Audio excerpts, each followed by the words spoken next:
David will back up my story. I ran into him as I was leaving the church after praying for Kay and her new baby. He gave me a ride back here, didn't you, David?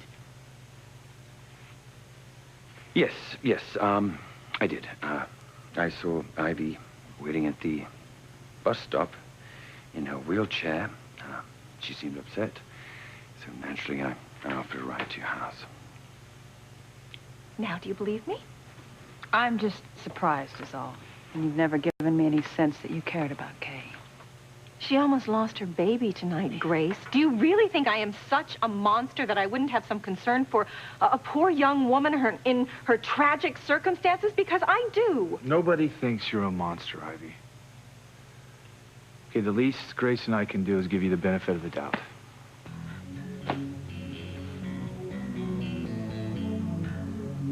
I just find it hard to believe that you, of all people, went to St. Margaret Mary's to pray for my daughter and her child. She said she did, Mom, and David backed her up. Well, thank you, Jessica. You must take after your father. Contrary to your mother's low opinion of me, I do have a heart. I don't know why you find it so difficult to think that I might care about Kay when I can so closely identify with the dilemma she finds herself in. Unwed mother to a child by a man she loves but is out of reach. Ivy, don't go there. And not that it's any of your business, but I lit a second candle at church tonight for another unborn child. Ethan and Gwen's child. I am so worried about them, and now that they're so far away. So far away? But they're right here in Harmony. No.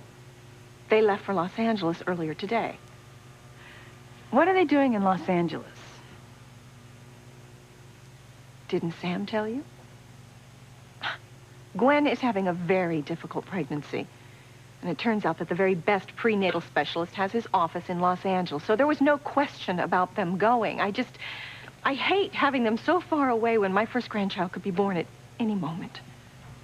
I'm sure Ethan will take wonderful care of Gwen. And he'll let you know if there's anything you can do on this end. Do you really think so, Sam? Because I am so worried about them. Please, Sam, tell me that you are not buying into this. I mean, first, our grandchild suffers through a life and death crisis, and now all of a sudden, Ivy's grandchild is in peril. You know, Ivy, you really should get some fresh material for your act.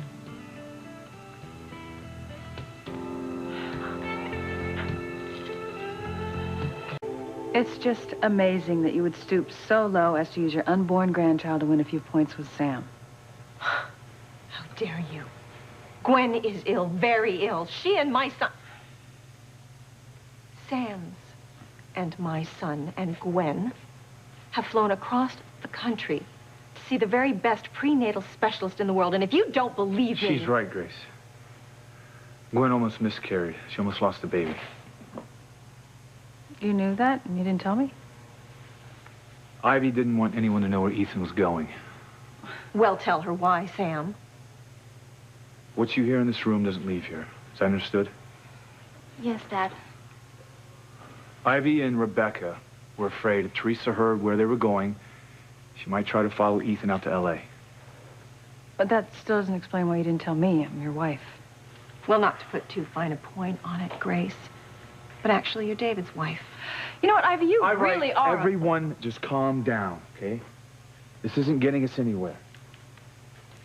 Now, do I have your word that you won't go with each other while I get us some refills?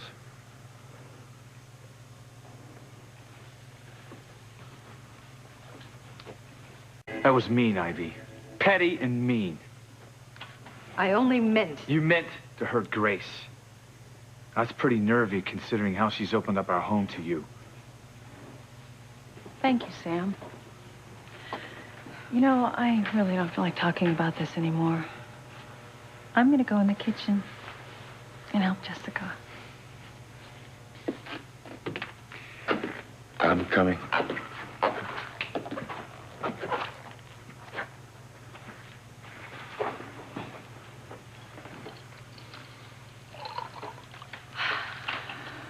I know why you feel like you have to defend Grace, because you feel like there's no way to get back on track with her unless you do. It's more than that, you know it. Well, even you have to admit, Sam, that the reason that Kay almost lost her child, your first grandchild, is because she wasn't under your roof being cared for by her father and her mother. That wasn't all Grace's fault. Well, so you keep saying. But I was here when Kay left, remember? And I always thought it was just a little bit strange that Grace didn't fight a lot harder to keep her daughter at home. It's a terrible thing to drive your own child out of your house, especially a young, pregnant girl. You can call me petty and mean if you have to, Sam, but I would never do that to one of my own children.